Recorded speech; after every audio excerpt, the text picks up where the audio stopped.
dakwah Nabi Muhammad sallallahu alaihi wasallam. Nabi Muhammad sallallahu alaihi wasallam mengajak umatnya.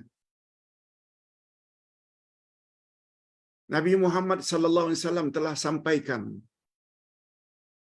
telah laksanakan tugas tersebut, yaitu untuk menyampaikan pesan Allah kepada umat. Baginda telah laksanakan tugas itu dengan amanah dan sempurna. Nabi Muhammad sallallahu alaihi wasallam menyampaikan pesan-pesan Allah secara bijaksana dan sistematik. Ikut manhaj. Beliau dahulukan mana yang patut didahulukan, bukan terbalik.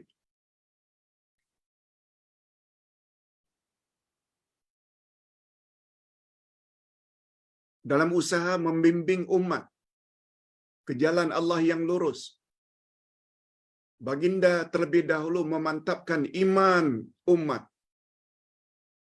sebelum perkara-perkara yang lain. Iman dulu, akidah dulu.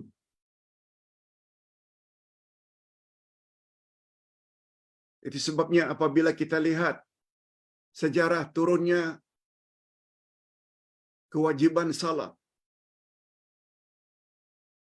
bila kewajiban salat bermula diwajibkan oleh Allah, disampaikan oleh Nabi Muhammad sallallahu alaihi wasallam, ibadat pertama sebelum puasa, zakat, haji, belum, salat dulu.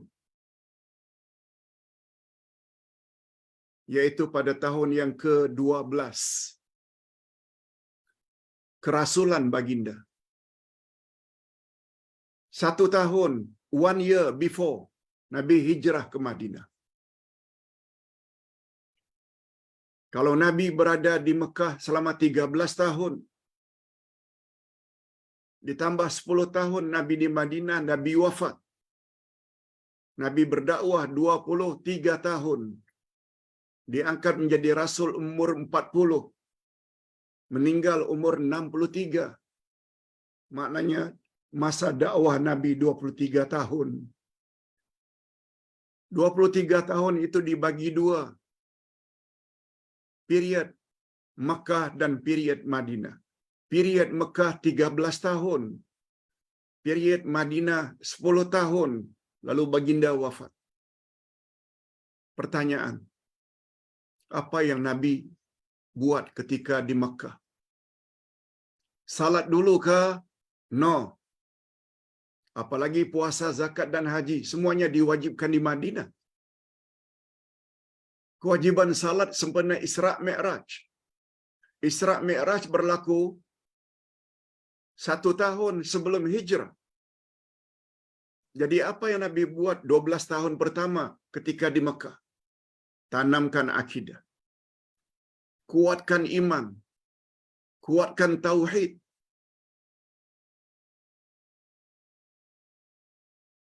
Sembahlah Allah yang Maha Esa.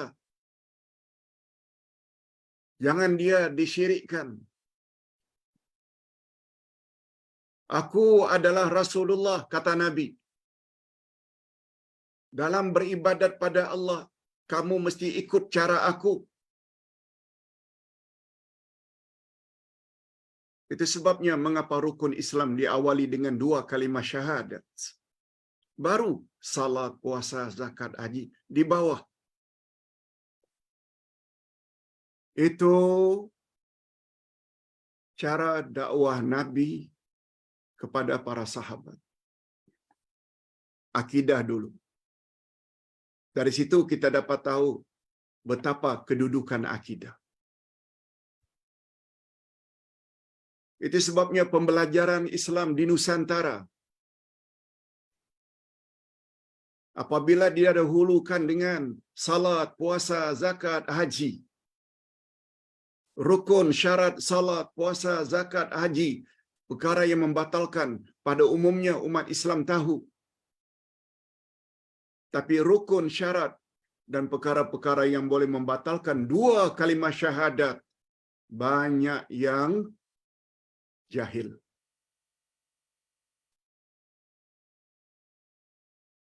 Bila ditanya mengapa?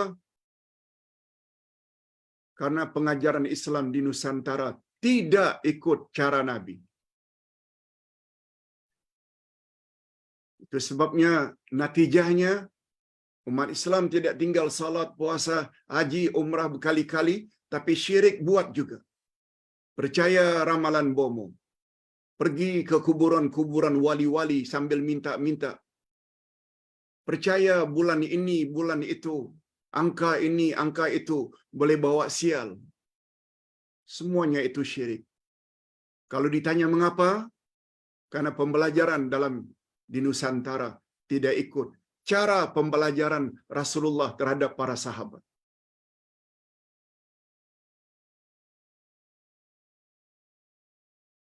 Itu dia.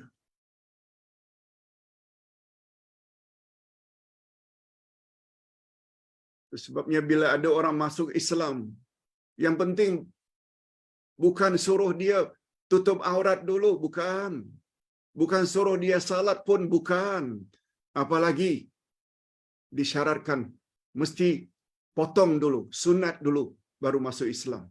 No, itu semua cara orang yang jahil dalam berdakwah. Dua kalimat syahadat tidak cukup diucap saja. Diberi penerangan tentang asyhadu an la ilaha illallah itu apa makna. Wa asyhadu anna Muhammad Rasulullah itu apa makna. Itu dulu. Bukan salatnya, puasanya, zakatnya, tutup auratnya. No. Ni dakwah Nabi. Nah, kalau begitu Pak Ustaz, apa maksudnya akidah bagaikan tapak? Hadirin dan hadirat rahimakumullah. Nabi memang ada sebut. Nabi SAW memang ada sebut as-salatu imaduddin. Faman aqamaha faqad aqamaddin. Wa man tarakaha faqad hadamaddin. Salat tiang agama. Siapa mendirikan salat, berarti dia mendirikan agamanya. Siapa yang meninggalkan salat, berarti dia merobohkan agamanya. Betul?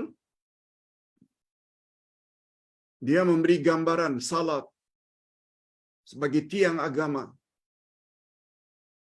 Bahwa salat sesuatu ibadat yang sangat penting. Bagaikan rumah. Rumah apabila dibina tanpa adanya tiang, rumah tersebut akan roboh. Kita buat dinding, kita buat shieling, kita buat atap, pintu, tingkap, semuanya mesti bersandar kepada tiang. Bila tidak ada tiang, akan roboh semuanya. Tapi ingat, bagaimanapun pentingnya tiang untuk kekokohan dan kekuatan bangunan Islam, ada lagi yang lebih penting daripada tiang, yaitu fondasi. Foundation. Tapak. Tempat kita mencacak tiang. Oleh sebab itu, andai kata sudah ada salat, tapi bila akidah tidak kuat, tauhid tidak kuat, bermakna tapaknya tidak kuat, bercampur syirik sana, syirik situ, hatta tiang akan condong. Hatta tiang akan tumbang. Apa sebab? Karena tapaknya, fondasinya, asasnya tidak kokoh.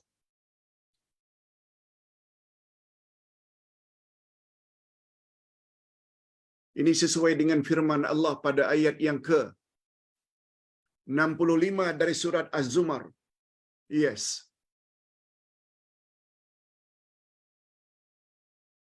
Nanti kita akan bacakan ayat itu. Betapa pentingnya akidah. Akidah bagaikan tapak. Bila akidah rosak, tapak tidak kuat pilingnya. bukan saja tiang, iaitu salat, akan condong dan tumbang. Segala-galanya, tingkap, shilling, atap, pintu, semuanya akan roboh. Nanti Ustaz akan buktikan firman Allah tentang perkara ini.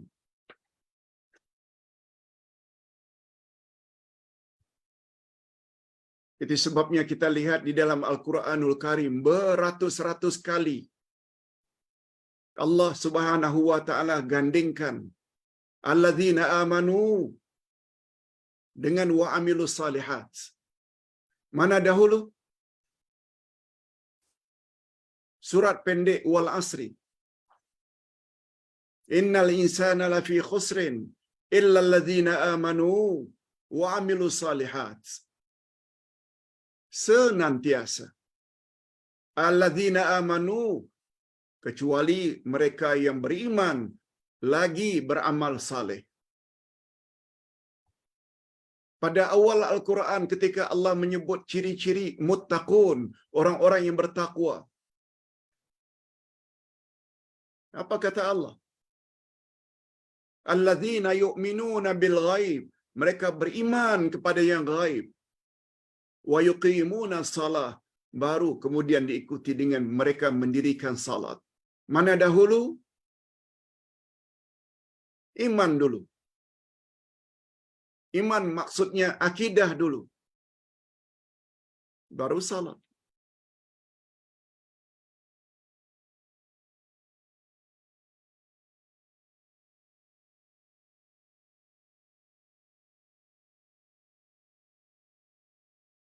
Apa yang Ustaz cakap ini dalilnya kuat dalam Al-Quran dan Sunnah. Pertama tadi cara dakwah Nabi. 12 tahun pertama Nabi tanamkan akidah sebelum ada salat. Kalau 12 tahun pertama tanamkan akidah, Nabi berdakwah 23 tahun. Betul tak?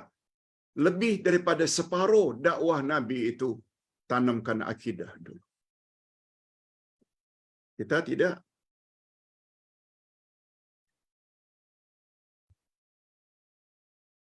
Menilai seseorang itu alim, lihat dari sudut banyak salatnya, puasanya, umrah, haji berkali-kali.